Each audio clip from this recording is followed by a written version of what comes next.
चलिए good morning सभी को, गुड मॉर्निंग सभी को, गुड मॉर्निंग सभी को, राम राम सभी को, जय हिंद सभी को, गुड मॉर्निंग सभी को, राम राम। चलिए सभी को राधे राधे, राधे राधे भाई, राधे राधे, जय महाकाल, जय भोलेनाथ, सत श्री अकाल। चलिए जय श्री राम, जय भीम। चलिए खुश रहिए। तो चलिए फिर स्टार्ट किया जाए। आवाज़ वगैरह आ रही है तो एक बार सभी लोग थोड़ा सा स्माइल कर दीजिए, है ना, ताकि पता चल पाए कि नहीं आप सभी के पास हमारी आवाज़ पहुंच पा रही है। तो एक बार सभी लोग स्माइल कर दीजिए सभी लोग, फिर हम लोग क्लास को स्टार्ट करते हैं बेहतर तरीके से, ठीक है। और हमारे टेलीग्राम से जरूर जुड़ जाएगा, टेलीग्राम है देव जी के ट्रिक्स, देखिए। तो चलिए स्टार्ट करते हैं। सभी को गुड मॉर्निंग, सभी को जय हिंद। आवाज़ वगैरह आ रही है तो एक बार बताइए, फिर हम लोग क्लास को बेहतर तरीके से स्टार्ट करेंगे। उम्मीद है आप लोग सब मस्त होंगे, स्वस्थ होंगे। चलिए रेडी। चलिए देखिए पहला क्वेश्चन आपके सामने दिया गया है। कह रहा है आपसे कि 24वें तीर्थकर भगवान महावीर स्वामी का जन्म कहाँ हुआ था।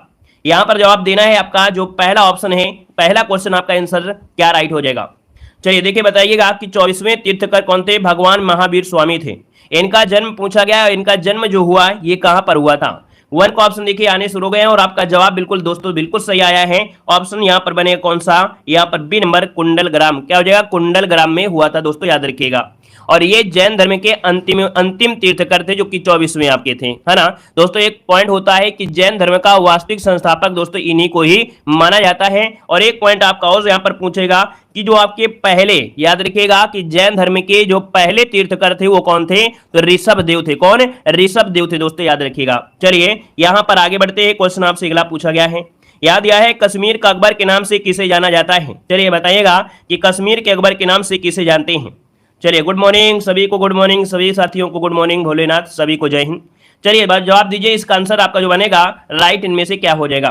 देखिए कश्मीर का अकबर के नाम से जो जानते हैं वो किसे जानते हैं। देखिए जवाब यहां पर आने शुरू हो गए हैं। और 2 की अगर बात करते हैं तो ऑप्शन डी हो जाएगा जैन उल अबादीन, जो कि ऑप्शन है यहां पर आपका डी नंबर है, राइट हो जाएगा दोस्तों, याद रखिएगा। उसने कश्मीर में अनेक प्रकार के प्रशासनिक कार्य किया, सामाजिक सुधार किया था, इसलिए दोस्तों याद रखिए इसे कश्मीर का अकबर कहा जाता है। चलिए आगे बढ़ते, क्वेश्चन आपसे अगला पूछा गया है। यहां पर दिया गया है केशव चंद्र सेन के प्रयासों से बाल विवाह प्रथा को नियंत्रित करने हेतु 1872 के सिविल मैरिज एक्ट ने लड़कों के विवाह की न्यूनतम आयु 18 वर्ष तथा लड़कियों के विवाह की न्यूनतम आयु कितनी निर्धारित की थी। तो दोस्तों जो 1872 में यहां पर देख सकते हैं मैरिज एक्ट आया था, उसमें से लड़कों की विवाह की न्यूनतम 18 और लड़कियों की कितनी थी, तो यहां पर 3 का ऑप्शन देना है। देखिए 3 का ऑप्शन यहां पर ये हो जाएगा दोस्तों, याद रखिए 14 वर्ष, जो कि जवाब है यहां पर आपका ए नंबर है, राइट हो जाएगा, ठीक है ना। यहां पर आगे बढ़ते क्वेश्चन आपसे अगला पूछा गया है, भक्ति आंदोलन का जन्मदाता किसे माना जाता है। जवाब दीजिएगा कि भक्ति आंदोलन का जो जन्मदाता है वो किसे माना जाता है। और देखिए यहां पर जवाब आने शुरू हो गए हैं और आपका जवाब देखिए बिल्कुल सही जा रहा है। यहां पर आंसर देखा जाए तो आपका 4 नंबर का बनेगा, सी नंबर है, याद रखिए रामानुजाचार्य को। याद रखिए भक्ति आंदोलन को जो जन्मदाता माना जाता है वो आपके रामानुजाचार्य को माना जाता है दोस्तों, याद रखिएगा। और जो रामानुजाचार्य थे वो पूछा जाता है किसके प्रवर्तक थे, किसके प्रवर्तक थे, तो ये प्रवर्तक थे आपके विशिष्ट, क्या हो जाएगा, याद रखिएगा विशिष्ट, अर्थात जो शब्द सुने होंगे विशिष्ट द्वैतावाद, क्या विशिष्ट द्वैतावाद के प्रवर्तक थे और ये वैष्णव संत थे। यहां पर आगे बढ़ते क्वेश्चन आपसे अगला पूछा गया है, निम्नलिखित में से किसने विधवा पुनर्विवाह पर जोर दिया था। बताइएगा कि किसने विधवा पुनर्विवाह पर जोर दिया था। यहां पर 5 का ऑप्शन देना है।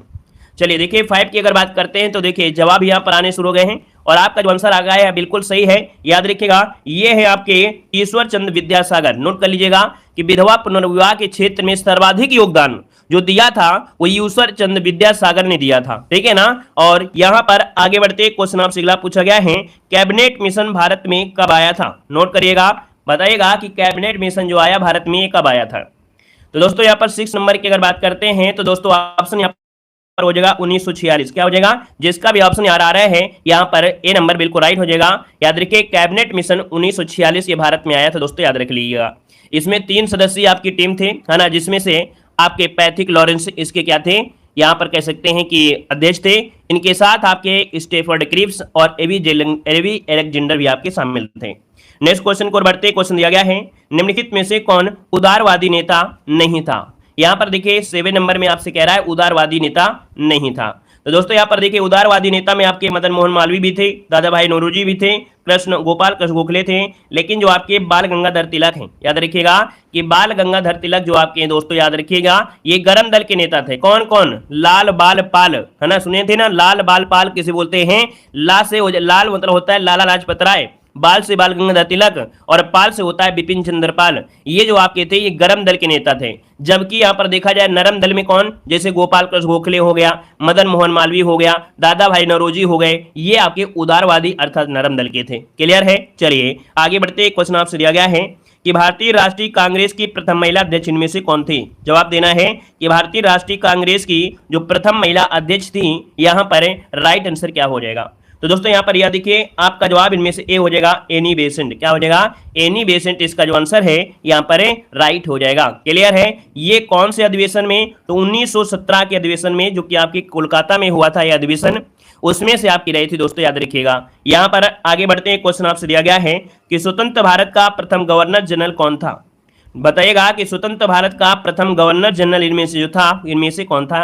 9 का ऑप्शन देना है और 9 का ऑप्शन दोस्तों याद रखिएगा ये है आपके लॉर्ड माउंटबेटन। कौन? लॉर्ड माउंटबेटन दोस्तों याद रखिए, ये भारत के प्रथम गवर्नर जनरल थे, है ना। और यहां पर देखा जाए तो भारत के अंतिम गवर्नर जनरल, क्या भारत के अंतिम गवर्नर जनरल तो आप बोलते यहां पर राजगोपालाचारी। क्या बोलते? राजगोपालाचारी अगर बोल देता तो यहां पर क्या हो जाता? भारत के अंतिम गवर्नर जनरल लगा देता। ठीक है, चलिए आगे बढ़ते। क्वेश्चन दिया गया है कि वर्ष 1930 में गांधी जी ने सत्याग्रह एवं दांडी यात्रा क्यों की थी? बताइए, इसका भी क्या रीजन था कि गांधी जी को सत्याग्रह और दांडी यात्रा करनी पड़ी थी? 10 का ऑप्शन यहाँ पर है, राइट क्या हो जाएगा? चलिए भाई जवाब देना है। एक बार वीडियो को लाइक करिए भाई, जितने लोग यहाँ पर जुड़ गए हैं, है ना, काफी लोग देखिए जुड़े हैं, लेकिन वीडियो में लाइक की संख्या बहुत कम है भाई। तो एक बार जितने लोग यहाँ पर जुड़े हैं, जो लोग भूल गए हैं, क्योंकि बहुत लोग तो भूल जाते हैं, जैसे लाइव आते हैं क्लिक कर देते हैं, भाई आप लोग यहाँ पर वीडियो को लाइक शेयर भी करें ताकि हम भी मोटिवेट रहें और इसी एनर्जी के साथ जिस प्रकार से सारा दिन आपको पढ़ाते हैं उसी प्रकार से पढ़ाते रहें। तो आप लोगों का सपोर्ट होना जरूरी है, जैसे हम आपका पूरा सपोर्ट कर रहे हैं तो आपका भी सपोर्ट हमारे साथ होना जरूरी है, तभी दोनों लोगों की एनर्जी पूरी तरीके से बरकरार रहेगी, है ना। तो एक बार जितने लोग जुड़े हैं एक बार वीडियो को लाइक भी करें और यहाँ पर कह सकते हैं अपने दोस्तों को भी शेयर कर दीजिए, रिश्तेदारों को जरूर शेयर करिएगा। ठीक है, वेरी बहुत अच्छे। चलिए यहां पर जवाब दीजिए। आपका क्वेश्चन कह रहा है कि वर्ष 1930 में गांधी जी ने सत्याग्रह और दांडी यात्रा क्यों किया था? क्यों किया था, इसका रीजन क्या था? तो दोस्तों यहां पर नोट करिएगा, 10 नंबर का ऑप्शन जो आपका दिया गया है यहां पर ए नंबर, नमक कानून तोड़ने के लिए। ऑप्शन आपको लगाना है, ए नंबर लगाना है। ठीक है, याद रखिए, नमक कानून तोड़ने के लिए 12 मार्च 1930 को, कब हमने रेट भी आपको बताया है, 12 मार्च 1930 को गांधी जी ने 78 अनुयायियों के साथ साबरमती आश्रम से दांडी के लिए प्रस्थान किया था और 6 अप्रैल 1930 को पहुंच भी गए थे और नमक कानून तोड़कर सविनय अवज्ञा आंदोलन शुरू कर दिया था। चलिए आगे बढ़ते। क्वेश्चन आपसे दिया गया है, कह रहा है निम्नलिखित में से कौन सा मंडल रेडियो तरंगों के लिए विक्षेपण के लिए उत्तरदायी होता है? दोस्तों अगर ये मंडल ना होता तो शायद आप लोग जो रेडियो वगैरह सुनते हैं तो आप ना सुन पाते। दोस्तों यहाँ पर क्या होती है, किरणें वहां पर जाती हैं, टकरा कर वापस आती हैं। तो दोस्तों यहाँ पर जो आपका आंसर है वो राइट इनमें से क्या हो जाएगा? बी नंबर है, ये है आपका आयन मंडल। दोस्तों याद रखिए, एक क्वेश्चन यहाँ से आपका बनता है, याद रखिएगा, क्रम आपको याद रख लीजिएगा कि कौन सा मंडल कहाँ आता है। तो सबसे पहले मंडल आपका ये होता है क्षोभ मंडल, फिर समताप मंडल, फिर मध्य मंडल, फिर आयन मंडल, फिर बहिर्मंडल। तो ये वाला जो आपका मंडल होता है ये बारिश के लिए होता है। जो क्षोभ मंडल होता है, मौसम संबंधी जितनी भी घटनाएं होती हैं, वो आपकी क्षोभ मंडल में होती हैं। समताप मंडल में वायुयान वगैरह चलते रहते हैं, वायुयान वगैरह जो होते हैं समताप मंडल में, और समताप मंडल में ही आपके पाई जाती है ओजोन परत, है ना, ओजोन परत पाई जाती है जो सूर्य से आने वाली किरणों को क्या करती है? रोकती है दोस्तों। ठीक है ना। और ये है आपकी आयन मंडल, जहां से आपकी किरणें जाती हैं, टकरा के वापस आती हैं। तो ये है आपका बी नंबर है, राइट हो जाएगा। क्लियर हुआ, समझ में आ गया होगा। आगे बढ़िए, क्वेश्चन दिया गया है, निम्नलिखित में से कौन सी नदी पीर पंजाल श्रेणी में वेरीनाग के निकट से निकलती है और बुलर झील से होकर बहती है? दोस्तों यहाँ पर 12 नंबर आपसे कह रहा है कि कौन सी नदी है जो पीर पंजाल श्रेणी में वेरीनाग से निकलती है ना, निकट से निकलती है और बुलर झील में होकर बहती है। बहुत बार पढ़ाया गया है। यहाँ पर जो आपका है झेलम नदी, नोट करिएगा, जो आपकी झेलम नदी है ये पीर पंजाल श्रेणी में वेरीनाग के निकट से निकलती है और बुलर झील से होकर बहती है और ये पाकिस्तान में चीनाव से जाकर मिल जाती है। दोस्तों याद रख लीजिएगा, है ना। यहाँ पर आगे बढ़ते, क्वेश्चन आपसे दिया गया है, निम्नलिखित में से किस प्रकार के वनों में सर्वाधिक जैव विविधता पाई जाती है? सर्वाधिक जैव विविधता जो पाई जाती है वो किस प्रकार के वनों में पाई जाती है? चलिए जवाब देना है। और जो लोग पहली बार जुड़ रहे हैं उनको जय हिंद, और सभी को जय हिंद। एक बार जितने लोग हैं नए आए हैं वो लोग जय हिंद जरूर लिख लीजिएगा। और चैनल को सब्सक्राइब करने के साथ साथ आप लोग टेलीग्राम जरूर ज्वाइन करिए, ताकि पीडीएफ और वीडियो की लिंक भी आपको समय समय से मिलती रहे। ठीक है, चलिए जय हिंद, सभी को जय हिंद। देखो कह रहा है कि इस प्रकार के वनों में सर्वाधिक जैव विविधता पाई जाती है। जैव विविधता का मतलब ये होता है कि यहाँ पर तरह तरह की चीजें मिलेंगी आपको, हर प्रकार की वनस्पतियां होंगी, बहुत प्रकार के जीव जंतु भी मिलेंगे। तो दोस्तों यहाँ पर जो जैव विविधता है वो ऑप्शन कौन हो जाएगा? यहाँ पर जो आपका है उष्णकटिबंधीय वर्षा वनों में। अब दोस्तों अगर आपसे बोलें कि भाई भारत में भी एक ऐसी जगह है जहां पर विश्व में सबसे ज्यादा जैव विविधता आपके भारत में पाई जाती है, कहां पर? तो आप कहेंगे साइलेंट वैली, जो कि आपके केरल में है। अब दोस्तों यहाँ पर केरल की अगर बात करते हैं तो हमने आपको मैप में बताया कि भैया केरल आपका यहाँ पर पड़ता है ना। और भूमध्य रेखा देखा जाए तो यहाँ से आपके लगभग 500 कुछ ऊपर पड़ती है, 876 करीब। तो ये कहीं ना कहीं आपके किस में पड़ता है? उष्ण में पड़ता है। किस में पड़ता है? उष्ण में पड़ता है। लेकिन अगर यही शीतोष्ण हो जाता तो शीतोष्ण हो जाता कहां पर? आपके मेघालय वाला क्षेत्र हो जाता, शीतोष्ण हो जाता। क्यों? क्योंकि यहां से जाती है कर्क रेखा, तो कर्क रेखा के पास ये पड़ जाती है, तो ये वाला आपका यहाँ पर क्या हो जाता है? उष्ण हो जाएगा, शीतोष्ण हो जाएगा। लेकिन ये जो आपका है वो कैसा है? उष्ण है। तो यहाँ पर जो पाई जाती है साइलेंट वैली, है ना। तो इस प्रकार की जगह में आपकी जैव विविधता ज्यादा मिलती है दोस्तों, याद रखिएगा। तो इसको ऑप्शन आपका ए नंबर राइट हो जाएगा। उम्मीद है आप समझ गए होंगे। आगे बढ़ते क्वेश्चन दिया गया है, कह रहा है पृथ्वी का कठोरतम बाहरी हिस्सा जिसमें क्रस्ट और बाहरी मेंटल शामिल होते हैं उसे क्या कहा जाता है? दोस्तों 14 का ऑप्शन देना है। 14 का ऑप्शन में से क्या हो जाएगा? यहाँ पर देखिए ऑप्शन यहाँ पर बनेगा, यहाँ पर बी नंबर है। याद रखिए कह रहा है कि बाहरी हिस्सा जिसमें क्रस्ट और बाहरी पेंटल पाए जाते हैं, तो ये आपका स्थल मंडल होता है। ऑप्शन बी नंबर है यहाँ पर राइट हो जाएगा दोस्तों, याद रखिएगा, है ना। और यहाँ पर इसे सियाल कहते हैं। सियाल मतलब होता है सिलिकॉन और एल्युमिनियम का मिलकर ये आपका होता है। यहाँ पर आगे बढ़ते हैं। क्वेश्चन आपसे दिया गया है कि काराकोरम पर्वत श्रृंखला, क्या दिया है कि काराकोरम पर्वत श्रृंखला में सबसे ऊंची चोटी आपकी कौन सी है? दोस्तों यहाँ पर देख सकते हैं आपका 15 नंबर की अगर बात करते हैं तो ऑप्शन में से क्या हो जाएगा? तो दोस्तों देखिए काराकोरम पर्वत श्रृंखला में सबसे ऊंची चोटी है आपकी केटू गॉडविन ऑस्टिन, जो कि ऑप्शन है यहाँ पर जिसका भी आ रहा है बी नंबर है, यहाँ पर राइट हो जाएगा दोस्तों। और ये जो काराकोरम पर्वत श्रृंखला है ये ट्रांस हिमालय के अंतर्गत आती है। किसके अंतर्गत? ट्रांस हिमालय के अंतर्गत आती है दोस्तों, याद रखिएगा। ठीक है, और आगे बढ़ते हैं। क्वेश्चन आपसे अगला है जो कि आपसे दिया गया है आपका इकोनॉमिक्स का क्वेश्चन। अब 5 क्वेश्चन आप लोगों के लिए थोड़ा कठिन हो सकते हैं, लेकिन आपको हम प्रयास करेंगे बिल्कुल आसान से समझ में आ जाए। भारत में प्रचंड बेरोजगारी किस क्षेत्र में पाई जाती है? प्रचंड बेरोजगारी को हम लोग दोस्तों याद रखिए अदृश्य बेरोजगारी भी कहा जाता है। अब अदृश्य में हमने आपको बताया कि यहाँ पर क्या होता है, जरूरत होती है कितने लोगों को? 4 लोगों की जरूरत होती है। गांव में आपको देखने को मिलेगा कृषि क्षेत्र में कि जरूरत होती है 4 लोगों को, लेकिन क्या होता है कि इसमें 6 लोगों को भी ऐड कर देते हैं। मतलब 6 लोगों को ले गए, कह चलो तुम चलिए।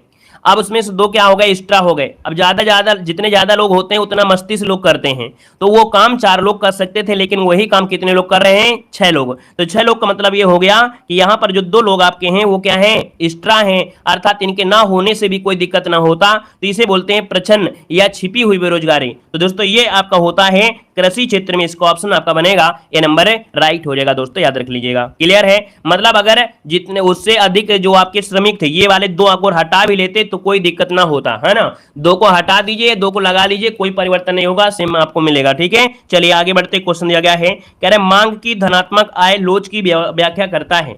कह रहे मांग की धनात्मक आय लोच की व्याख्या करता है। 17 नंबर का ऑप्शन देखो दिया गया है, और 17 का जो ऑप्शन बनेगा यहाँ पर राइट क्या हो जाएगा? चलिए भैया ये आपका आंसर देना है, इसका आंसर क्या हो जाएगा? तो नोट करिएगा 17 नंबर का जो ऑप्शन ए हो जाएगा दोस्तों, ये होता है एंजिल का नियम। क्या होता है? एंजिल का नियम कहता है कि मांग की धनात्मक आय लोच की व्याख्या करता है। इस सिद्धांत के अनुसार देखा जाए कि एक परिवार की आय बढ़ने पर उसका खाने पीने की वस्तुओं पर खर्च का प्रतिशत कम हो जाता है। क्या?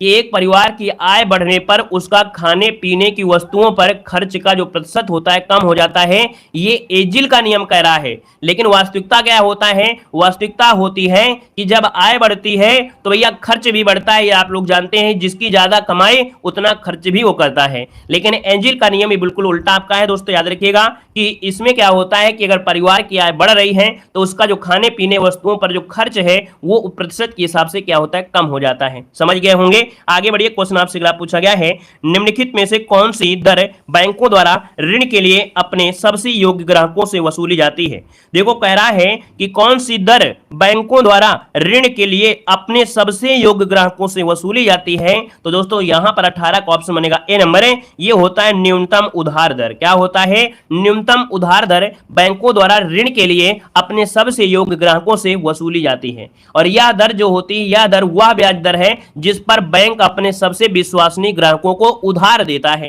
ठीक है, ऑप्शन बनेगा आपका ए नंबर है। और आगे बढ़ते हैं, क्वेश्चन आपसे दिया गया है, कह रहा है यदि किसी वस्तु के लिए उपभोक्ता की मांग उसी दिशा में जिस दिशा में उपभोक्ता की आय है, तो उस वस्तु के लिए उपभोक्ता की मांग का उसकी कीमत के साथ विपरीत संबंध होता है, उसे क्या कहते हैं? 19 नंबर यहां पर ऑप्शन आपको लॉक करना है। तो दोस्तों यहां पर याद रखिए, इसे कहा जाता है पूर्ति का नियम। क्या बोलते हैं? इसे बोलते हैं पूर्ति का नियम। अब ये क्वेश्चन को आप लोग स्क्रीनशॉट लीजिएगा, क्योंकि ये पूरी की पूरी आपके इकोनॉमिक्स की थ्योरी है। दोस्तों याद रखिएगा, यदि किसी वस्तु के लिए उपभोक्ता की मांग उसी दिशा में जिस दिशा में उपभोक्ता की आय है, तो उस वस्तु के लिए उपभोक्ता की मांग उसकी कीमत के साथ विपरीत संबंध होता है, उसे हम लोग पूर्ति का नियम कहते हैं। याद रखिएगा, ऑप्शन बी हो जाएगा। चलिए आगे बढ़ते हैं, क्वेश्चन आपसे अगला पूछा गया है, कह रहा है आपसे किसी निम्न स्तरीय वस्तु की मांग में वृद्धि उपभोक्ता की आय के साथ क्या होती है। दोस्तों 20 नंबर की अगर बात करते हैं, तो यहां पर ऑप्शन जो आपका बनेगा वो आपका क्या हो जाएगा? यहां पर याद रखिए बी नंबर गिरावट हो जाएगा। क्या कह रहा है कि किसी निम्न स्तरीय वस्तु की मांग में वृद्धि उपभोक्ता की आय में गिरावट के साथ होती है। दोस्तों याद रखिएगा, है ना, अगर आय घट रही है तो कहीं ना कहीं उसकी जो मांग होती है वो थोड़ी सी निम्न स्तरीय आपकी हो जाती है। आपके पास जितना पैसा होगा उसी प्रकार की वस्तु आप लेने का प्रयास करेंगे, है ना। तो यहाँ पर आय के साथ अगर गिरावट होती है तो वस्तु की जो डिमांड होती है वो निम्न स्तरीय की आपकी हो जाती है। तो यहाँ पर आंसर आपका बी नंबर राइट हो जाएगा। तो कहीं ना कहीं आपका पॉइंट आपको समझ में आ गए होंगे, क्योंकि इकोनॉमिक्स इतनी सरल नहीं होती है जितना सरल हम आपको तरीके से बताने का प्रयास कर रहे हैं। ठीक है ना। तो ये पॉइंट अगर आपको समझ में आ रहे हैं तो समझिए कि आप इकोनॉमिक्स में बहुत ही आसान तरीके से समझ जाएंगे। देखो यहाँ पर क्वेश्चन नंबर आपका दिया गया है 21 कि भारत के संविधान का निम्नलिखित में से कौन सा अनुच्छेद राष्ट्रपति के चुनाव की प्रक्रिया से संबंधित है। दोस्तों ये बताइएगा कि राष्ट्रपति का जो चुनाव की जो प्रक्रिया है, राष्ट्रपति के चुनाव की जो प्रक्रिया है दोस्तों, ये कौन से आर्टिकल में आपसे ली गई है। दोस्तों अगर वीडियो पसंद आ रहा है तो सभी लोग वीडियो को लाइक शेयर करते हुए चलेंगे, सपोर्ट भी करते हुए चलेंगे, है ना। पहली बार जुड़े हैं तो जय हिंद लिखने के साथ साथ चैनल को सब्सक्राइब भी करेंगे। और हमारे प्लेलिस्ट में से आपको सब कुछ मिल जाएगा। याद रखिएगा, प्लेलिस्ट में आपको हिस्ट्री की संपूर्ण क्लासें मिलेंगी, ज्योग्राफी की भी है, पॉलिटी की भी है, समान विज्ञान की भी है ना, समान जागरूकता की भी है, हिंदी के भी। ये सबके मास्टर वीडियो भी बने हैं जो 2021-2022 में जो आपकी प्रीवियस ईयर क्वेश्चन पूछे गए हैं 2021 और 22 में, उसके भी आपको यहाँ पर क्वेश्चन मिल जाएंगे। साथ में आपकी एक्सपेक्टेड क्वेश्चन भी आपके हो जाएंगे जो यूपीएससी आयोग द्वारा पूछे गए हैं। हर चीज हमने यहाँ पर कवर कर दिया है। अगर आपने नहीं देखा है तो आप देख लीजिएगा, वैसे उसका रिवीजन भी आपको समय समय पर आपको मिलता रहेगा। लेकिन आपका काम क्या है, प्लेलिस्ट के माध्यम से जितनी भी हमने क्लासें दे दिया है उनको आप पढ़ते रहिएगा। ठीक है ना। चलिए देखिए, आपका जो आंसर आ गया 21 नंबर का ऑप्शन बी हो जाएगा, अनुच्छेद 55। याद रखिएगा कि जो अनुच्छेद 55 होता है इसमें राष्ट्रपति की चुनाव की प्रक्रिया से संबंधित यहां पर होता है कि जो राष्ट्रपति का चुनाव होता है यह अनुपातिक पद्धति द्वारा होता है ना, गुप्त मतदान होता है। और राष्ट्रपति के निर्वाचन में भाग कौन लेता है, तो आपके लोकसभा भाग लेती है, प्लस राज्यसभा भाग लेती है, प्लस आपका विधानसभा भाग लेती है। याद रख लीजिएगा। ठीक है। चलिए, वो भी कैसे? निर्वाचित सदस्य। क्या इन सब में से निर्वाचित सदस्य ही भाग लेते हैं, मनोनीत भाग नहीं लेते हैं। यहां पर आगे बढ़ते हैं, क्वेश्चन आपसे दिया गया है कि भारत के संविधान का जो अनुच्छेद 66 है ये किससे संबंधित है। अनुच्छेद जो आपका 66 है इसका संबंध जो आपका है किससे है। क्वेश्चन नंबर 22 यहाँ पर लॉक किया जाए। दोस्तों 22 की अगर बात करते हैं तो ऑप्शन बी हो जाएगा, उपराष्ट्रपति का जो चुनाव है। याद रखिए, उपराष्ट्रपति के निर्वाचन से संबंधित है। और याद रखिए, उपराष्ट्रपति के निर्वाचन में कौन भाग लेते हैं, तो सभी जो निर्वाचित सदस्य होते हैं, मनोनीत सदस्य होते हैं, राज्यों की विधानसभा मतलब यहां पर भाग नहीं लेते हैं। लेकिन जो आपकी लोकसभा होती है और राज्यसभा होती है, इसके सभी सदस्य इसमें भाग लेते हैं। याद रखिएगा, लोकसभा राज्यसभा के सदस्य में भाग लेते हैं, लेकिन विधानसभा के सदस्य इसमें भाग नहीं लेते हैं आपके उपराष्ट्रपति के निर्वाचन में। क्लियर है। आगे बढ़िए, क्वेश्चन आपसे अगला पूछा गया है कि भारतीय संविधान के अनुसार निम्न में से किसे अवशिष्ट शक्तियां प्रदान की गई हैं। दोस्तों देखा जाए तो भारतीय संविधान में जो स्पेशल शक्तियां हैं, अवशिष्ट शक्तियां हैं, वो प्रदान की गई हैं। वो आपकी किसको प्रदान की गई हैं, तो दोस्तों याद रखिएगा केंद्र के पास हैं। ये किसके पास शक्तियां हैं, तो ये शक्तियां जो आपकी हैं वो केंद्र सरकार के पास हैं। और ऑप्शन आपका यहाँ पर सी नंबर है, राइट हो जाएगा। दोस्तों क्लियर है ना। दोस्तों याद रखिएगा कि केंद्र के अधीन यहाँ पर सभी काम होते हैं, कानून का निर्माण भी होता है तो केंद्र के अधीन यहाँ पर होते हैं, याद रखिएगा, ठीक है ना। आगे बढ़िए, क्वेश्चन आपसे अगला पूछा गया है कि संविधान सभा का संवैधानिक सलाहकार इनमें से कौन था। संविधान सभा का संवैधानिक सलाहकार पूछा गया है और आपका जो आंसर बनेगा राइट इनमें से क्या हो जाएगा 24 नंबर में। चलिए एक बार सभी लोग जय हिंद लिखिएगा, है ना, जितने लोग जुड़े हैं सभी लोग जय हिंद लिखिएगा। देखिए यहाँ पर 24 नंबर का जो ऑप्शन देना है यहाँ पर क्या हो जाएगा, संवैधानिक सलाहकार है डॉक्टर बी एन राव, ठीक है, डॉक्टर बी एन राव जिसका ऑप्शन आ रहा है बिल्कुल राइट हो जाएगा। अगर हम आपसे पूछे भैया डॉक्टर राजेंद्र प्रसाद कौन थे, तो डॉक्टर राजेंद्र प्रसाद क्या थे, संविधान सभा के अध्यक्ष थे। अगर हम आपसे पूछे भैया कि यहाँ पर जो आपके एक शब्द होता है कि संविधान का जो निर्माण अर्थात प्रारूप समिति के जो अध्यक्ष थे वो कौन थे, तो आपके डॉक्टर बी आर अम्बेडकर थे। ये 3 प्रश्न आपको हमेशा पूछे जाते हैं। आगे बढ़िए, क्वेश्चन आपसे दिया गया है कि भारतीय संसद की सबसे बड़ी समिति कौन सी है। वेरी आईएमपी क्वेश्चन है, प्रीवियस ईयर क्वेश्चन पूछा गया है, याद रखिए भारतीय संसद की सबसे बड़ी समिति कौन है। चलिए जय हिंद, सभी को जय हिंद।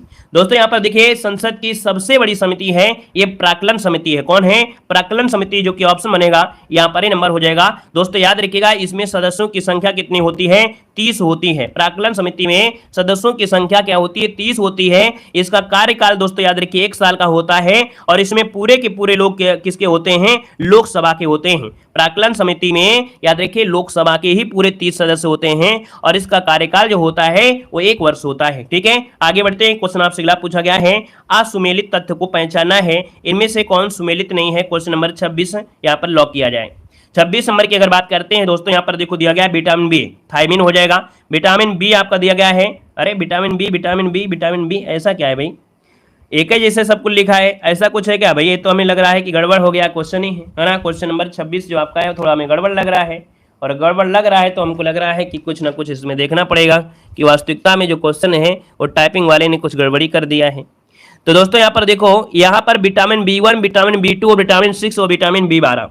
दोस्तों ये आपका विटामिन B1 है, ठीक है, ये आपका विटामिन B2 है, ये विटामिन B6 है और लास्ट वाला है विटामिन B12 है। याद रखिएगा विटामिन B12 हो जाएगा।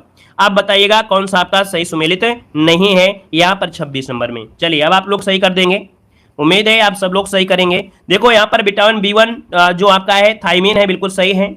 वहीं पर दोस्तों देखा जाए विटामिन B2 जो आपका है राइबोफ्लोविन होता है, ये भी पॉइंट आपका क्या है यहाँ पर, ये भी सही है। अगला आपसे दिया गया है कि विटामिन यहाँ पर B6 और विटामिन B6 का नाम होता है पैराडॉक्सिन। क्या होता है, पैराडॉक्सिन होता है। तो इसका मतलब है कि यहाँ पर जो आपका गड़बड़ है वो आपका गड़बड़ है कौन, यहाँ पर सी नंबर आपका गड़बड़ हो जाएगा। क्लियर हो गया ना, पॉइंट क्लियर हो गया। आगे बढ़ते हैं, क्वेश्चन आपसे अगला पूछा गया है, यहाँ दिया गया है, कह रहा है एक कोष की प्राणियों को वर्गीकृत किया जाता है। जो प्राणी एक कोष की होते हैं, है ना, तो इन प्राणियों को कहा जाता है दोस्तों याद रखिए प्रोटोजोआ के रूप में जानते हैं। यहाँ पर जो आंसर है 27 नंबर में वो ऑप्शन सी हो जाएगा कि प्रोटोजोआ संघ के अंतर्गत आते हैं कौन, ये एक कोष की आते हैं। यूकैरियोटिक और विषमपोषी जीव आते हैं जिसे बोलते हैं प्लाज्मोडियम। प्लाज्मोडियम जैसे जीव आते हैं वो एक कोष की होते हैं जो प्रोटोजोआ संघ के अंतर्गत आते हैं। दोस्तों इसको ऑप्शन सी हो जाएगा। आगे बढ़ते हैं, क्वेश्चन दिया गया है केले के पौधे की जो जड़ होती है वो क्या होती है। केले में जो जड़ होती है वो कैसी होती है। दोस्तों यहाँ पर देखिए, यहाँ पर 28 नंबर का ऑप्शन डी हो जाएगा। केले में जो पौधे की जड़ होती है वो अपस्थानिक होती है। क्या होती है, अपस्थानिक जड़ें पाई जाती हैं। क्या आप जानते हैं कि मूलांकुर से विकसित नहीं होते हैं, ये मूलांकुर से विकसित नहीं होते, याद रखिएगा, है ना। यहाँ पर जो आंसर है वो आपका डी हो जाएगा। और आगे बढ़ते क्वेश्चन दिया गया है कि जब कोई जहाज समुद्र से नदी में प्रवेश करता है तब बताइएगा, क्या समझिएगा पॉइंट को, जब कोई जहाज समुद्र से नदी में, क्या समुद्र से नदी में, हमेशा आपको मिलेगा कि नदी से समुद्र में, लेकिन इस क्वेश्चन में आपसे परिवर्तित कर दिया है कि समुद्र से नदी में जा रहा है। समुद्र में देखो नमक होता है, खारा होता है, इसकी लवणता ज्यादा होती है, तो कहीं ना कहीं समुद्र में जो जहाज होता है ऊपर रहता है ना। लेकिन नदी में अगर प्रवेश करेगा तो भैया कहीं ना कहीं वो नीचे को दबेगा। जब नीचे को दबेगा इसका मतलब आपका आंसर क्या हो जाएगा, इसका जवाब देना है।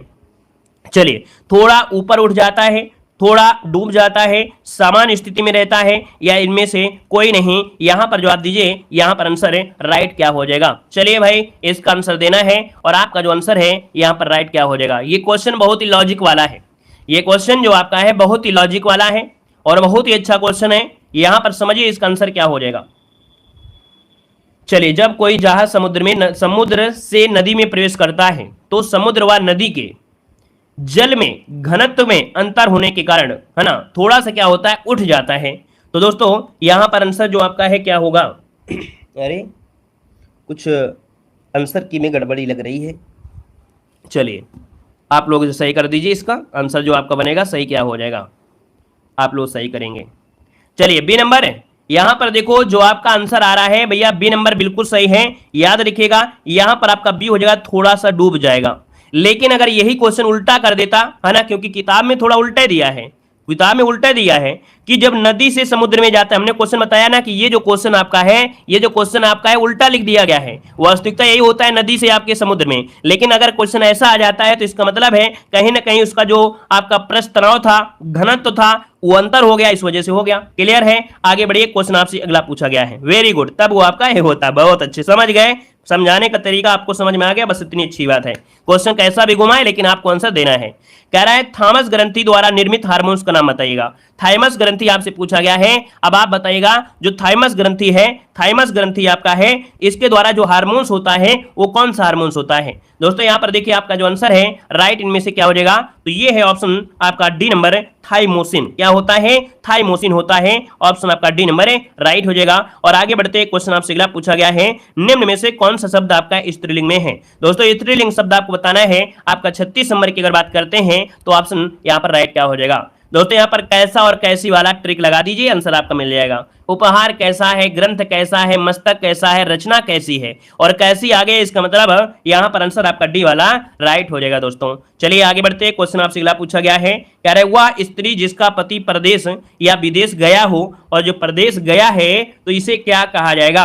तो दोस्तों गया है मतलब प्रेषित, प्रेषित मतलब भेज दिया गया। यहां पर देखिए प्रेषित पति का इसका आंसर है राइट हो जाएगा। दोस्तों क्लियर है? क्लियर है भाई? चलिए जिसका हाल ही में विवाह हुआ हो उसे क्या कहते हैं बताइए? जिसका हाल ही में विवाह हुआ हो उसे कहते हैं नवोड़ा। जिसका पति विदेश जाने वाला हो उसे बोलते हैं प्रत्यावस्थिका होता है, और आने वाला होता है तो आगमस्पतिका होता है। आगे बढ़िए, क्वेश्चन दिया गया है निम्नलिखित में से विलोम शब्दों का सही युग्म में से कौन है? विलोम शब्दों का सही युग्म में से कौन सा है? दोस्तों यहाँ पर देखिए आपका आंसर 38 नंबर में।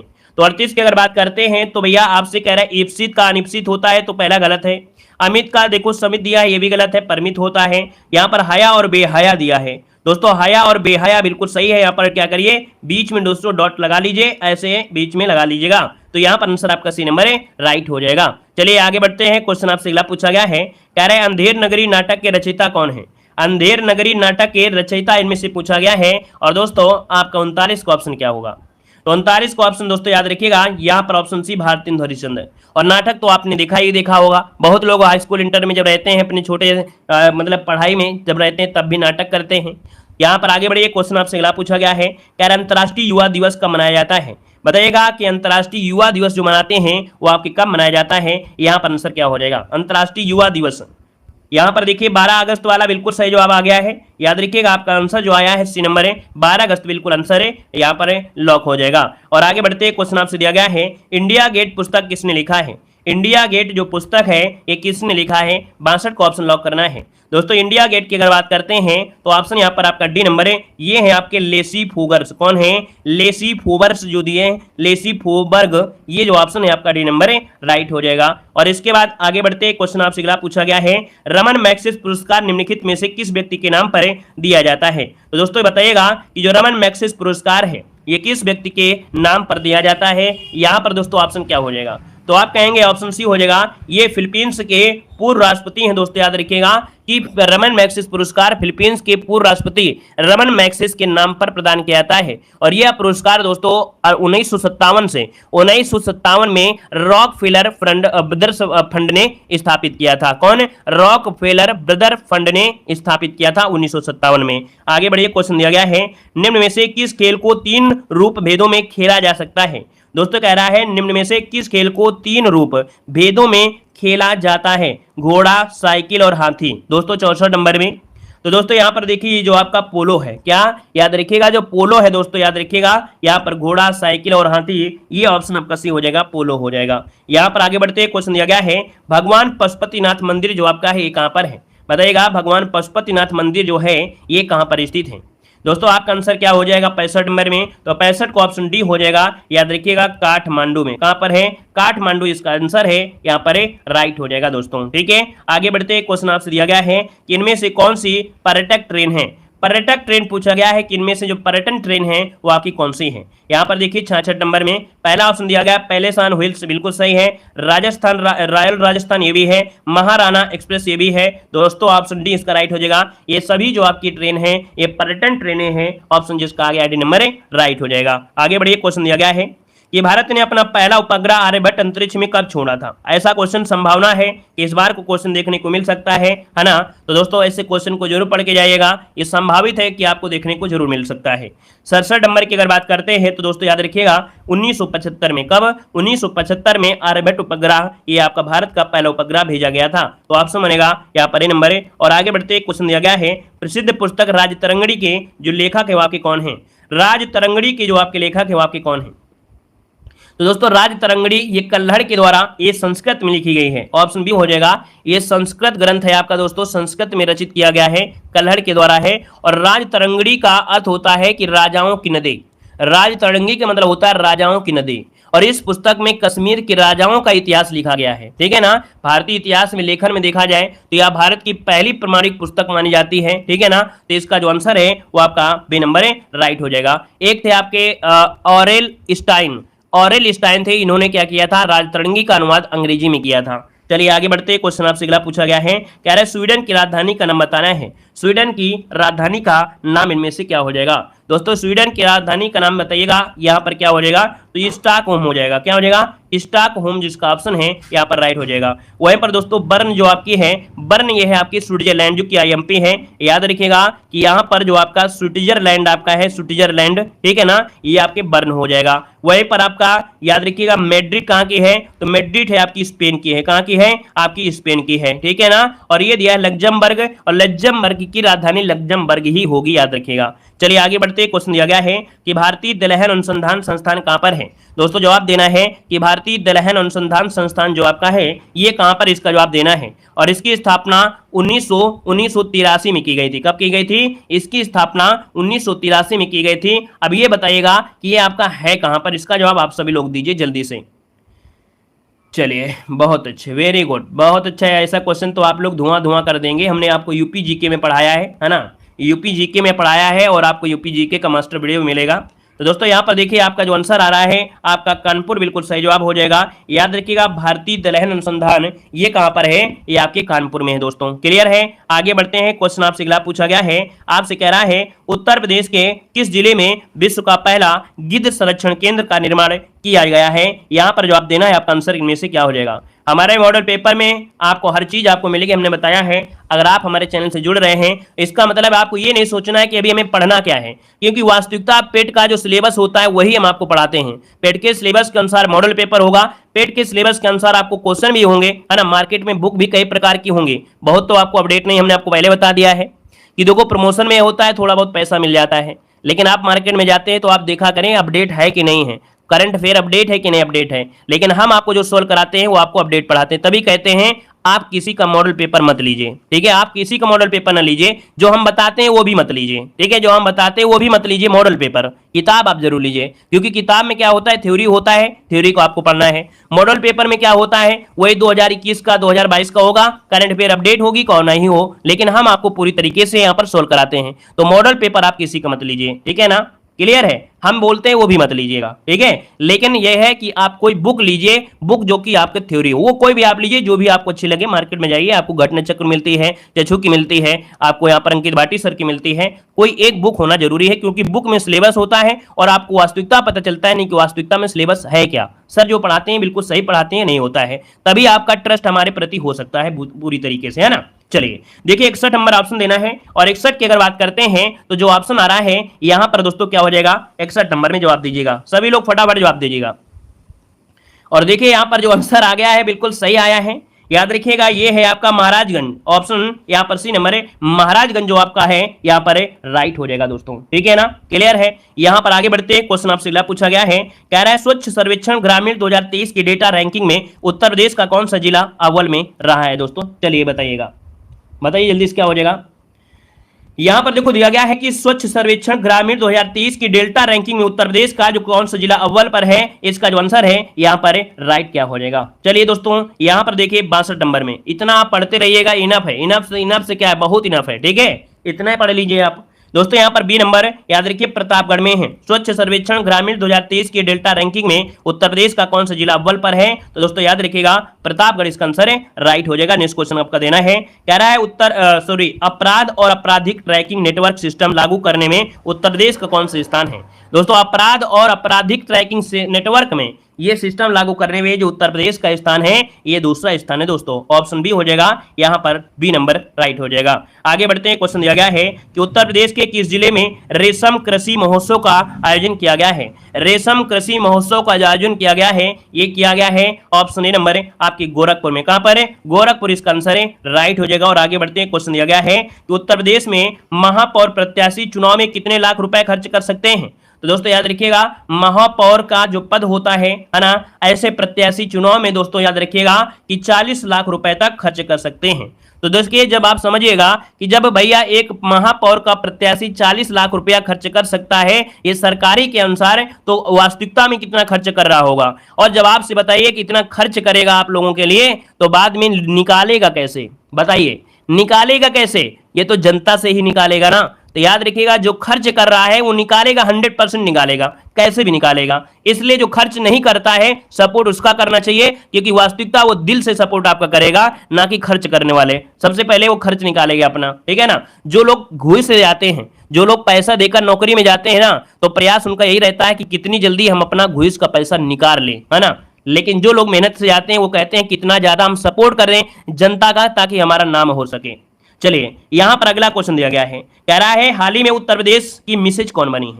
दोस्तों बताइएगा हाल ही में उत्तर प्रदेश की जो मिसेज है वो आपकी कौन बनी है? तो हाल ही में उत्तर प्रदेश की जो मिसेज है वो आपकी कौन है? यहां पर दोस्तों नोट कर लीजिएगा, आपका जो 66 नंबर में है वो ऑप्शन बनेगा ए नंबर है। याद रखिए चंद्रकांता, याद रखिए ये है आपकी चंद्रकांता है। और आगे बढ़ते क्वेश्चन दिया गया है कि उत्तर प्रदेश में कहां मेगा यूथ फेस्टिवल एक्सप्रेशन का आयोजन किया गया है? बताइए उत्तर प्रदेश में कहां मेगा यूथ फेस्टिवल एक्सप्रेशन का आयोजन किया गया है? दोस्तों ऑप्शन क्या हो जाएगा? यहाँ पर सी नंबर है, ये आपके कानपुर में किया गया है। कहां पर आपके? ये कानपुर में किया गया है। और आगे बढ़ते हैं, क्वेश्चन आपसे दिया गया है कि मुलायम सिंह यादव को मरणोपरांत किस सम्मान से सम्मानित किया गया है? चलिए बहुत अच्छे इंसान थे दोस्तों। यहाँ पर देखिए ऑप्शन क्या बनेगा, याद रखिएगा Padma Vibhushan, option A number इसका राइट हो जाएगा, पद्म विभूषण से सम्मानित किया गया है। और आगे बढ़ते हैं, क्वेश्चन दिया गया है कि हाल ही में उत्तर प्रदेश के किस अभ्यारण्य में बाघों का पहला फोटोग्राफिक प्रमाण दर्ज किया गया है? तो चलिए जवाब देना है कि हाल ही में उत्तर प्रदेश के किस अभ्यारण्य में बाघों का पहला फोटोग्राफिक प्रमाण दर्ज किया गया है?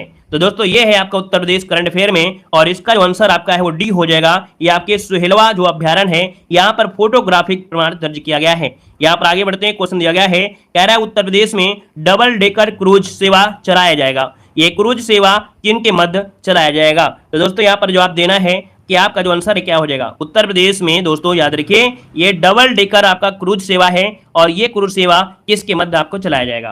तो दोस्तों याद रखिए ये काशी से लेके पटना तक, कहां से? आपके ऑप्शन ए हो जाएगा, काशी से पटना तक आपकी ये क्रूज सेवा है, जो कि ऑप्शन बनेगा यहाँ पर नंबर ए राइट हो जाएगा। क्लियर है? यहाँ पर देखिए करंट अफेयर की जब पढ़ाते हैं ना बच्चे गायब हो जाते हैं। जब करंट अफेयर पढ़ाते हैं तो बच्चे गायब हो जाते हैं, और मालूम जो गायब हो जाते हैं वो एग्जाम के समय जब आपका बचेगा ना 2 दिन, तो बस वही करंट अफेयर में कूद जाएंगे।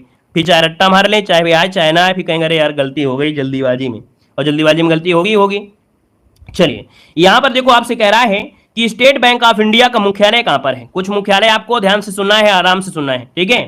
कह रहा है आपसे यहाँ पर क्या कह रहा है कि स्टेट बैंक ऑफ इंडिया का मुख्यालय कहां पर है? तो आप कहेंगे दोस्तों यहाँ पर मुंबई है। क्या है? मुंबई हो जाएगा। वहीं पर दोस्तों याद रखिए कि कोलकाता में भारतीय संग्रहालय की स्थापना किस वर्ष की गई थी? तो याद रखिएगा कि कोलकाता में भारतीय संग्रहालय की स्थापना 1814 में की गई थी। कब? 1814 में की गई थी। और आगे बढ़ते हैं, अगला पॉइंट आपसे दिया गया है, कह रहा है अंतर्राष्ट्रीय क्रिकेट परिषद का जो मुख्यालय वो आपके किस देश में है?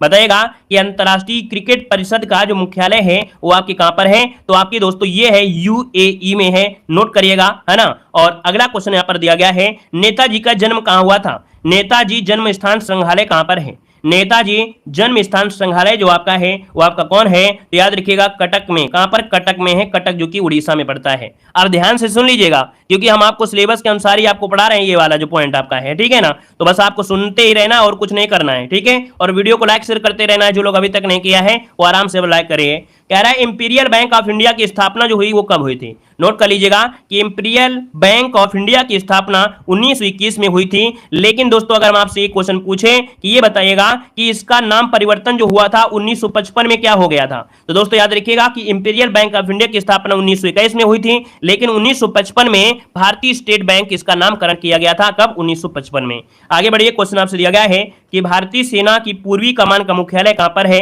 तो भारतीय सेना की पूर्वी कमान का मुख्यालय ये दोस्तों आपकी कोलकाता में है। कहां पर है? आपकी कोलकाता में है। वहीं पर दोस्तों आपसे दिया है कि एसबीआई कारपोरेटर केंद्र किस शहर में है। तो एसबीआई कारपोरेट केंद्र आपके मुंबई में है। कहां पर है? मुंबई में है। और अगला है बॉम्बे स्टॉक एक्सचेंज की स्थापना जो हुई थी वो कब हुई थी। दोस्तों बॉम्बे स्टॉक एक्सचेंज ये एशिया का सबसे पुराना स्टॉक एक्सचेंज है। तो दोस्तों याद रखिए ये आपके 1875 में कब हुई थी? 1875 में हुई थी। आगे बढ़ते अगला पॉइंट आपसे दिया गया है कि विक्रम साराभाई अंतरिक्ष केंद्र कहां पर है। दोस्तों बताइएगा कि विक्रम साराभाई अंतरिक्ष केंद्र कहां पर है। तो आप कहेंगे तिरुवनंतपुरम। कहां पर है? तिरुवनंतपुरम में है। और अगला आपसे यहां पर दिया गया है कि मदन मोहन मालवीय, क्या दिया है? मदन मोहन मालवीय प्रौद्योगिकी विश्वविद्यालय किस स्थान पर है। तो दोस्तों ये आपके गोरखपुर में है जो कि उत्तर प्रदेश में है। यहां पर दिया गया है कि शुभ वन अनुसंधान कहां पर है। देखो शुभ क्या दिया है, यहां दिया गया है शुभ वन दिया है। शुभ वन, वन अनुसंधान होता तो हम लोग दूसरा बताते, यहां पर दिया गया है शुभ वन अनुसंधान संस्थान, ये आपकी जोधपुर में है। कहां पर है? जोधपुर में है। और अगला दिया गया है वन अनुसंधान कहां पर है। तो दोस्तों वन अनुसंधान अगर पूछा जाता है तब आपको बताना है देहरादून। क्या बताना है? देहरादून बताना है। और अगला आपसे दिया गया है राष्ट्रीय समुद्र विज्ञान कहां पर है। राष्ट्रीय समुद्र विज्ञान कहां है? तो नोट कर लीजिएगा राष्ट्रीय समुद्र विज्ञान ये आपके गोवा में है। दोस्तों कहां पर है? ये आपके गोवा में है। और अगला दिया गया है कि केंद्रीय पक्षी अनुसंधान, नोट करिएगा केंद्रीय पक्षी अनुसंधान उत्तर प्रदेश में कहां पर है। तो ये है आपके बरेली में। कहां पर है? आपके बरेली में है। और आगे बढ़ते क्वेश्चन दिया गया है कि केंद्रीय एग मार्क प्रयोगशाला भारत के किस शहर में है। दोस्तों एग मार्क दिया गया है। एग मार्क दोस्तों बताना है कि ये जो आपका है कहां पर है। तो ये है आपके नागपुर में है। कहां पर है? नागपुर में है। और अगला है औद्योगिक अविशालुता विज्ञान केंद्र कहां पर है। मतलब जो विश्व विज्ञान है, क्या विश्व विज्ञान आपका है ये दोस्तों आपके लखनऊ में है। कहां पर है? लखनऊ में है ना। अगला आपसे यहां पर दिया गया है, कह रहा है national stock exchange of India का मुख्यालय कहां पर है। दोस्तों बताइएगा national stock exchange of India का जो मुख्यालय है वो आपके कहां पर है। तो दोस्तों ये आपके कहां पर है? मुंबई में। कहां पर है? आपके मुंबई में है। और अगला आपसे यहां पर दिया गया है, कह रहा है भारत का केंद्रीय औषधि अनुसंधान, जब औषधि की बात कर लेता है, क्या भारत का केंद्रीय औषधि अनुसंधान कहां पर है। तो दोस्तों याद रख लीजिएगा ये लखनऊ में है। कहां पर है? आपके लखनऊ में है। और अगला पॉइंट आपसे कह रहा है कि भारत में तेल एवं प्राकृतिक गैस निगम का मुख्यालय कहां पर है। तो दोस्तों याद रखिए भारत में तेल और प्राकृतिक गैस निगम का मुख्यालय ये उत्तराखंड में है। कहां पर है? उत्तराखंड में है। और अगला आपसे पॉइंट दिया गया है कि भारतीय भूवैज्ञानिक सर्वेक्षण का मुख्यालय कहां पर है। तो दोस्तों बताइएगा कि भारतीय भूवैज्ञानिक सर्वेक्षण का मुख्यालय जो आपका है ये कहां पर है। आपके कोलकाता में है। बहुत बार क्वेश्चन हमने पढ़ाया भी है मॉडल पेपर में।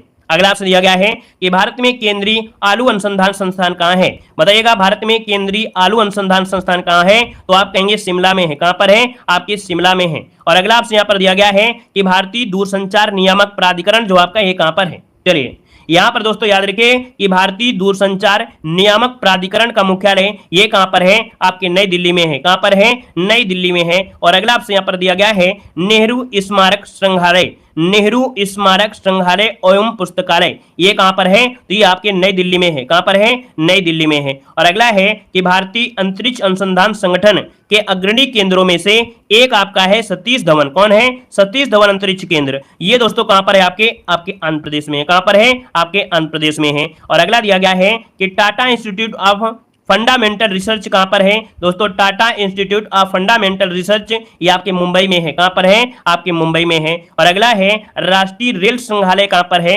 राष्ट्रीय रेल संग्रहालय कहां पर है? आपके दिल्ली में है। कहां पर है? आपके दिल्ली में है। और अगला आपसे दिया गया है कि भारत के परमाणु ऊर्जा आयोग का मुख्यालय कहां पर है। दोस्तों बताइएगा कि भारत के परमाणु ऊर्जा आयोग का मुख्यालय ये कहां पर है। तो आप कहेंगे मुंबई में। कहां बताएंगे? मुंबई में। परमाणु ऊर्जा आयोग का मुख्यालय कहां पर? मुंबई में है। अगला है परमाणु ऊर्जा विभाग का प्रबंधन जो होता है वो किसके अधीन होता है। तो दोस्तों याद रखिएगा कि परमाणु ऊर्जा विभाग का प्रबंधन होता है ये प्रधानमंत्री कार्यालय के अधीन होता है। अगला दिया गया है कि भारतीय वन अनुसंधान कहां पर है। तो अभी ये क्वेश्चन पढ़े भी थे। भारतीय वन अनुसंधान कहां पर है। तो आपके देहरादून में। कहां पर है? देहरादून में आपका है। अगला क्वेश्चन दिया गया है कि टी बोर्ड ऑफ इंडिया का मुख्यालय कहां पर है। टी बोर्ड ऑफ इंडिया का मुख्यालय कहां पर है? तो दोस्तों ये कहां पर है? तो आपके कोलकाता में है। कहां पर है? आपके कोलकाता में है टी बोर्ड ऑफ इंडिया का मुख्यालय। अगला क्वेश्चन दिया गया है कि भारतीय कृषि अनुसंधान परिषद ये कहां पर है? तो भारतीय कृषि अनुसंधान परिषद ये मुख्यालय जो आपका है ये नई दिल्ली में है। कहां पर है? नई दिल्ली में है भारतीय कृषि अनुसंधान, नई दिल्ली। अगला आपसे दिया गया है कि उत्तर प्रदेश में ललित कला अकादमिक जो कि नेशनल एकेडमिक ऑफ आर्ट किस क्षेत्र में आपकी है? तो दोस्तों याद रखिए ललित कला अकादमी ये आपके लखनऊ में है। कहां पर है? लखनऊ में है। अगला है ओएनजीसी का मुख्यालय कहां पर है? तो ओएनजीसी का मुख्यालय कहां पर है? आपके देहरादून में। कहां पर है? आपके देहरादून में है। और अगला आपसे दिया गया है कि काशी विद्यापीठ बनारस की स्थापना किसने की थी? दोस्तों दिया है काशी विद्यापीठ बनारस की जो स्थापना किया वो किसने किया था? नोट करिएगा शिव प्रसाद गुप्ता। कौन? शिव प्रसाद गुप्त। इसका आंसर राइट हो जाएगा। और अगला है डॉक्टर भीमराव अंबेडकर संग्रहालय एवं पुस्तकालय कहां पर है? नोट करिएगा कि डॉक्टर भीमराव अंबेडकर संग्रहालय कहां पर है? तो आपके रामपुर में है। कहां पर है? आपके रामपुर में है दोस्तों, रामपुर हो जाएगा। और अगला आपसे दिया गया है कि उत्तर प्रदेश में विकलांग व्यक्तियों के लिए ये जो विश्वविद्यालय है ये कहां पर है? तो उत्तर प्रदेश में विकलांग व्यक्तियों के लिए जो विश्वविद्यालय है ये आपके चित्रकूट में है। कहां पर है? चित्रकूट में है। और ये पहला है। क्या? ये पहला है। और आपके लखनऊ में आपका खुल भी रहा है और भी। ठीक है। अगला दिया गया है कि उत्तर प्रदेश का बीज प्रमाणीकरण जो आपका है कहां पर है? उत्तर प्रदेश का बीज प्रमाणीकरण ब्यूरो जो आपका है ये कहां पर है? तो आपके आलमबाग में है। आलमबाग कहां पड़ता है भाई? किसी को पता है क्या? आलमबाग जो पड़ता है ये कहां पड़ता है? बताइए, किसी को अगर पता हो तो बताइए कि आलमबाग जो पड़ता है ये कहां पड़ता है? जल्दी से बताएं। और वीडियो को भी लाइक शेयर करें, है ना। जितने लोग जुड़ते हैं सभी लोग वीडियो को लाइक शेयर करते हुए चलेंगे, है ना। यहाँ पर आलमबाग आपके कहां पर है? लखनऊ में है दोस्तों, याद रखिए लखनऊ में। अगला है बनारस हिंदू विश्वविद्यालय किस राज्य में है? तो आप कहेंगे आपके उत्तर प्रदेश में है। 1916 में आपकी स्थापना की गई थी मदन मोहन मालवीय के प्रयासों से। आगे बढ़ते हैं। क्वेश्चन आपसे दिया गया है कि पर्यावरण अभियांत्रिकी, क्या दिया है? राष्ट्रीय पर्यावरण अभियांत्रिकी अनुसंधान संस्थान कहां पर है? तो ये दोस्तों आपके हैं कहां पर है? नागपुर में है। कहां पर है? नागपुर में है। अगला है सेंट्रल कोल फील्ड लिमिटेड का जो मुख्यालय है ये कहां पर है? आपके रांची में है। और अगला है कि इंदिरा गांधी राष्ट्रीय अनुसंधान कहां है?